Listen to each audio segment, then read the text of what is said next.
Moving on, we had the Duelist Cup happen this weekend, which was an event of all time. And you can see here there's a lot of Yubel up here. Now, the crazy thing about this event was that it was coincided with a YCS. Yay! I love Duelist Cups, honestly. I really enjoy them. Maybe it's something about that old, like, millennial-brained midnight release type of gamer mindset. But I really like the Duelist Cup. I completely understand why people don't like it, because who wants to play Yu-Gi-Oh! For 72 hours in a format with Max C, but I love it.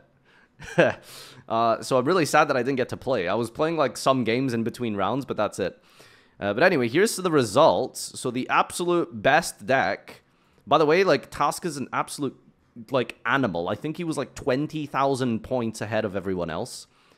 Like honestly, that's just like not normal. Like how? Like actually how? But anyway, he climbed using Yubel Ibli lock.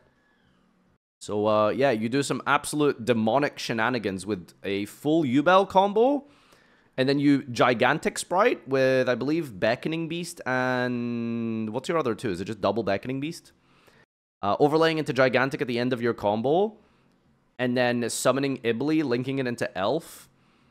And then you... oh, you could also use a Link 2 monster. That's true. Yeah, because you could overlay with links. And you give your opponent Ibli. And so your opponent is Ibli locked under Yubel combo. And yeah, apparently that just won the DC Cup. That was rank 1. That was the best deck. So crazy stuff, honestly. I don't know what his exact points were, but my god. Second place deck list hasn't been published or hasn't announced it on Twitter, but we do know who second place was. Yubel third, Yubel fourth, and then there was Fire King, which there isn't really much to take away from this. This is completely standard. I suppose you could probably look at the triple talents and be like, okay, maybe those could have been hand traps. Maybe those could have been Veilers. But it's pretty standard stuff, right? You got one Wanted, one Ash, because that's just the ratios, and then all of your Fire King cards. So basically, just trying to outplay the opponent and be good at the game. One Lingeribo is just not enough. They're just going to lock you again. Yeah, so how does it work? You link off into Lingeribo, and then it goes to their graveyard, and then what? It summons itself back? Or they summon it back with Elf, and then they give it to you with Masquerena? Something like that, right? I believe is how you double Ibli lock someone. Fun deck, by the way. Very cool. Elf Mask. Yeah, great. That's... What a fun game. See, I don't mind playing against combo decks. Like, if I have to stare down Varadras, Desiree, Phantom, Soul of... Like, honestly, I'm okay with that. It's when you also throw in a Floodgate, no, dude, I'm not down for that. Like, I'm not down for that. Like, that's not okay. I hate that shit. I hate that shit. Floodgates are what, like, piss me off. Like, stun decks are fine. But when combo decks incorporate Floodgates, nah, dude, like, that's... You need to stop that. Don't do that. But top 10 didn't even... Top 20 didn't even crack a Tiarament Strongest player, by the way, which is really sad. Not even a single Tiarament Strongest made it up here.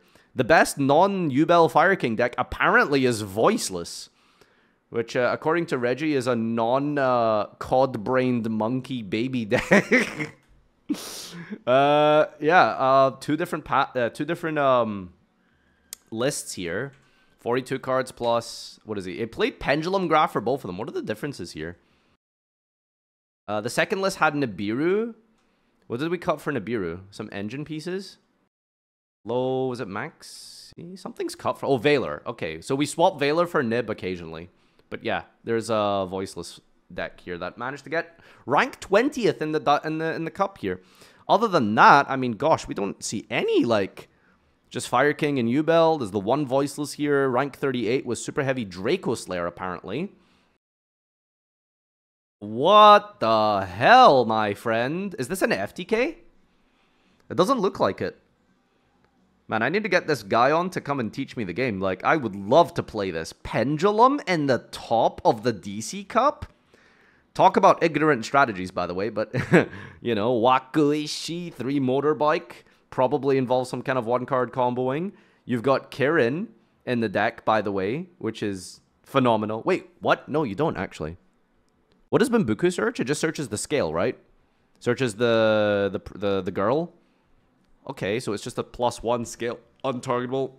That is the only normal summon. We play one Joker, I guess. I wonder what the logic is for one single Joker. Because it's not searchable, I'm pretty sure, right? Maybe we just wanted 4 normal summons, I suppose that makes sense. Count the Ultra Rares. Whatever you do not count the Ultra Rares. Worst mistake of my life. I think Gamma's going to 1. Yeah, so we're also waiting on a ban list, aren't we? I wonder what they'll do. Do we get even more Fire King consistency hits, or do they actually hit the problem card? I was trying to think of a funny problem card, but I don't know. What do you think they'll do to Fire King? Maybe they'll limit Skyburn.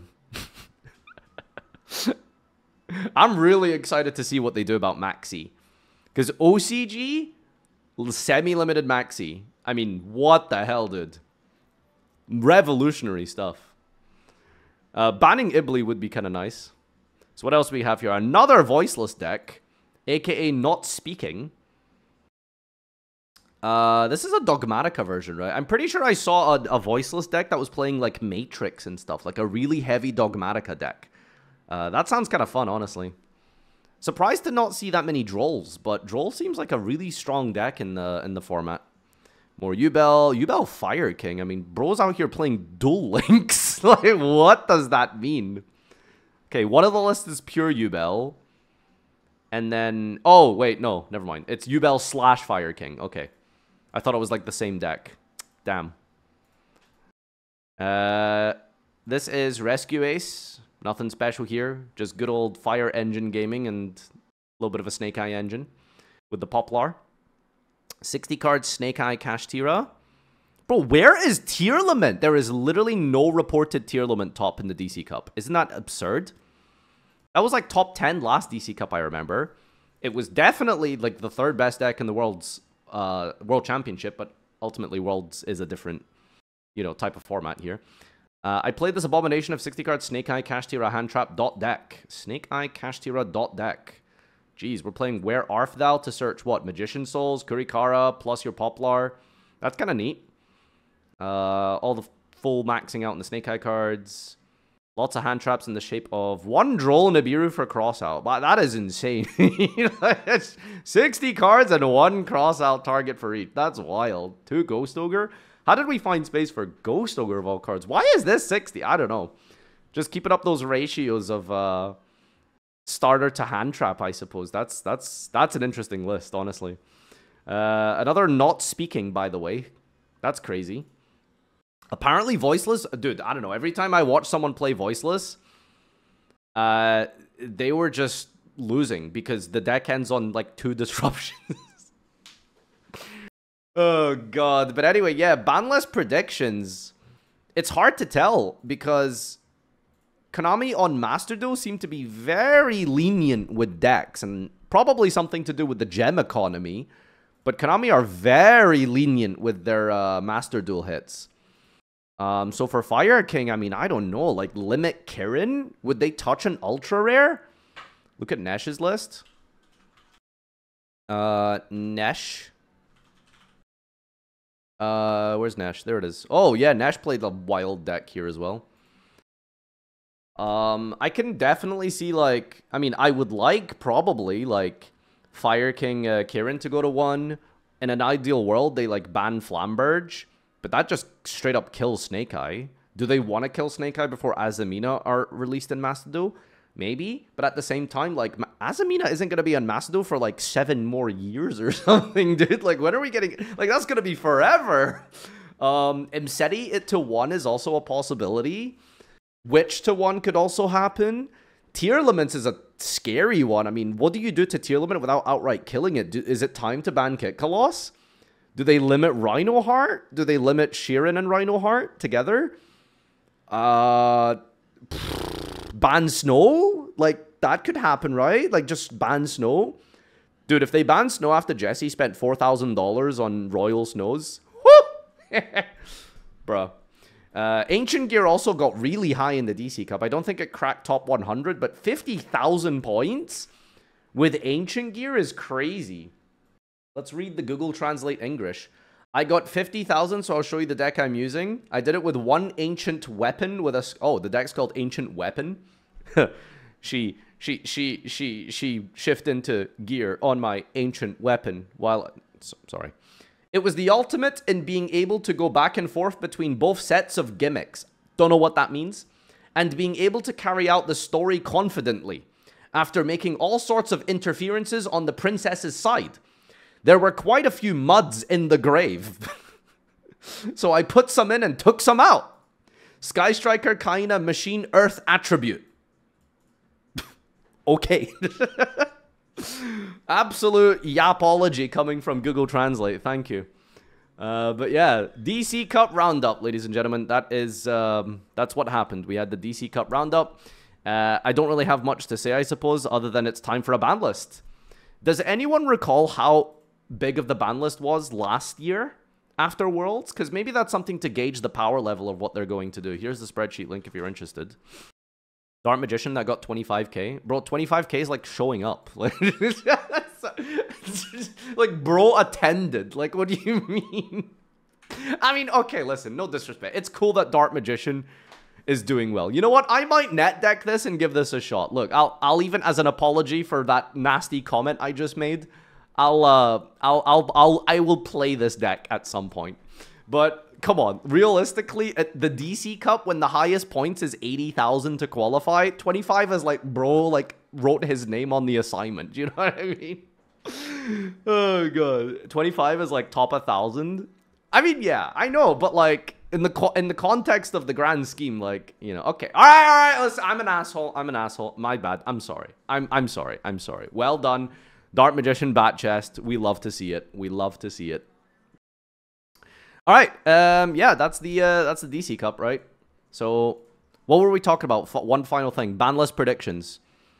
It was tiny. They nerfed tier a lot.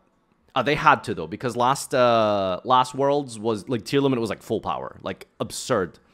Lightsworn FTK was 50k. Yeah, we've seen this a couple times already. We've talked about this. I tried to play it on stream. I'm just too old. I have the combo. I know how to do it. I don't have the APM apparently. This is the old one. Oh my god. All right. So what did they do? They unlimited Nadir, Fairy, Gearsu, Dragon Rulers. Extrav went to 2. Brando went to 1. We used to have 2 grass. That's crazy. Yeah. Bishbalkin got banned. And obviously the big one was Merly getting banned. I don't know why they banned Block Dragon, by the way, because this was this was full power tier limit format and they banned Block Dragon. Ah, yes, the problem card. Banned Rongo. Like, they didn't really do that much.